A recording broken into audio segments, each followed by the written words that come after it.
सबसे पहले हम सिंपल इंटरेस्ट का जो सबसे बेसिक फॉर्मूला जो हम जानते आए हैं, सिंपल इंटरेस्ट एसआई का मतलब फॉर्मूला क्या होता है, P into R into T by 100।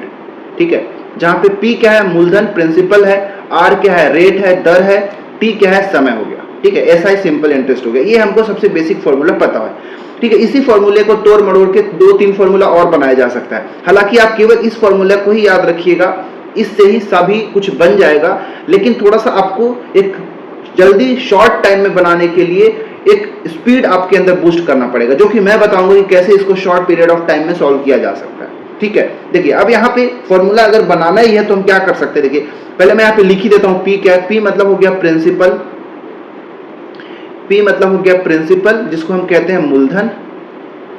ठीक है, P मतलब प्रिंसिपल मूलधन हो गया। R हो गया हमारा रेट, या फिर कह लीजिए रेट ऑफ इंटरेस्ट मतलब ब्याज की दर, इसको हम दर को रेट कहते हैं। T हो गया हमारा टाइम। ठीक है, PRT हम समझ में आ गया। SI हो गया हमारा सिंपल इंटरेस्ट, साधारण ब्याज। ठीक है, ये हमारा बेसिक था। अब यहीं से और क्या, जैसे मान लो ये आपको SI दे दिया, जैसे PRT दिया है, अगर आपसे SI पूछ दिया तो आप ये फॉर्मूला लगा देंगे। मान लेते हैं अगर आपको SI दे दिया, P दे दिया, सॉरी SI दे दिया, R दे दिया और T दे दिया, आपसे पूछ दिया कि मूलधन बताइए P कितना होगा, तो इसी से हम एक और फॉर्मूला बना सकते हैं। SI का 100 के साथ क्रॉस मल्टीप्लाई हो जाएगा, तो SI मतलब साधारण ब्याज गुना 100 बटा R और T जो है दोनों नीचे आ जाएगा, तो ये वाला हमारा मूलधन के लिए एक फॉर्मूला बन जाएगा। इसी तरह इसी फॉर्मूले से अगर दर का फॉर्मूला निकालना पड़े कि मूलधन, समय और साधारण ब्याज दे दिया तो दर कैसे निकालोगे, तो हम कैसे निकालेंगे, दर का फॉर्मूला हो जाएगा SI इंटू 100 हो जाएगा, नीचे में जाओगे तो मूलधन गुना समय हो जाएगा, ये दर हो गया। इसी तरह अगर टाइम का फॉर्मूला इसी से निकालना पड़ जाए, ठीक है, तो टाइम कैसे निकल जाएगा भाई, तो फिर से यहाँ पे SI इंटू 100, ब्याज गुना 100 हमेशा ऊपर रहेगा, और टाइम अगर यहाँ पे है तो मूलधन और दर बच गया तो P इंटू आर कर दिया। तो ये हमारा एक फॉर्मूला सबके लिए बन जाता है, जो कि एक बेसिक कॉन्सेप्ट के अंतर्गत आ जाता है।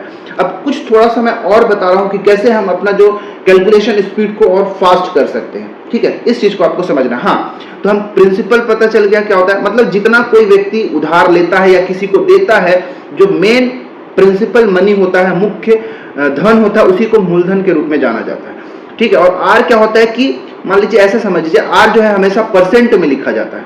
किसमें, आर जो है रेट जो है हमेशा परसेंट के फॉर्म में लिखा जाता है। क्यों, क्योंकि इससे आर जैसे मैं लिख दिया एग्जांपल के लिए 5%, 5% को अगर हम क्या लिखेंगे 5/100। इसका सिंपल सा एग्जांपल के तौर पर यह मतलब हो गया कि अगर आप 100 रुपए किसी से लेते हैं तो 5 रुपए आपको एक्स्ट्रा देना पड़ रहा है, इसी को हम दर कहते हैं। 100 रुपए पर आप कितना रुपए उसको वापस कर रहे हुए उसका दर कहलाता है। ठीक है, इसी को हम 5/100 को ही हम 5% सिंपली कहते हैं। ठीक है ना। अब एक आता है मिश्रधन, एक आता है, अब एक आता है जिसको कहते हैं मिश्रधन, इसी को इंग्लिश में कहा जाता है अमाउंट। ठीक है, कई बार से आप कंफ्यूज हो जाएंगे कि मूलधन क्या है, मिश्रधन क्या है, तो क्वेश्चन को आपको ध्यान से पढ़ेंगे तो आपको पता चल जाएगा। तो अमाउंट एक्चुअली होता क्या है कि अमाउंट को मैं ए से रिप्रेजेंट कर देता हूं। मान लेते हैं मैं 100 रुपया या फिर P रुपया किसी को उधार दिया, लेकिन बदले में उसको मैं इस किसी भी रेट पर उसको मैं दिया हूं, तो मान लेते हैं कुछ साधारण ब्याज लूंगा तभी तो मैं पैसा दूंगा ना। तो मूलधन और साधारण ब्याज को जब हम जोड़ देते हैं तो हमको मिश्रधन प्राप्त होता है। ठीक है, मूलधन और मिश्रधन को मिला के जितना मैं पैसा वापस लूंगा उसी को हम मिश्रधन या फिर अमाउंट कहते हैं।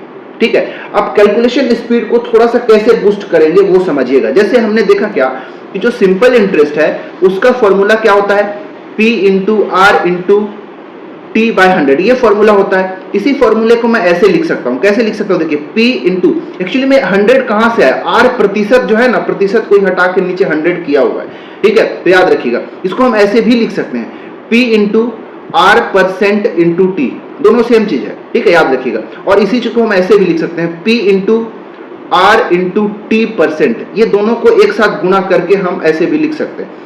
इसका आगे जब मैं क्वेश्चन कराऊंगा तब बताऊंगा कि इसका क्या यूज है, कैसे फटाफट कर सकते हैं। नोट करके एक चीज आप हमेशा याद रखिएगा साधारण ब्याज के बारे में, कि जो साधारण ब्याज सिंपल इंटरेस्ट होता है ये सभी वर्षों के लिए बराबर होता है।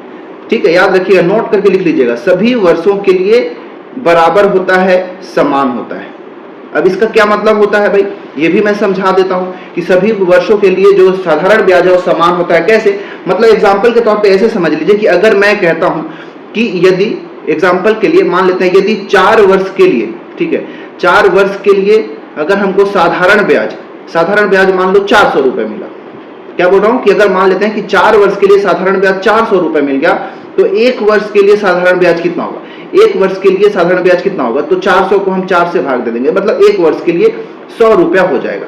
मतलब यहाँ पे क्या समझ रहे हैं कि हर एक वर्ष के लिए बराबर बराबर साधारण ब्याज लेना होता है, ठीक है, याद रखिएगा। अब ये बेसिक कॉन्सेप्ट हो गया। अब मैं क्वेश्चन के अंदर में इंप्लीमेंट करके दिखाऊंगा कि कैसे फटाफट किया जा सकता है।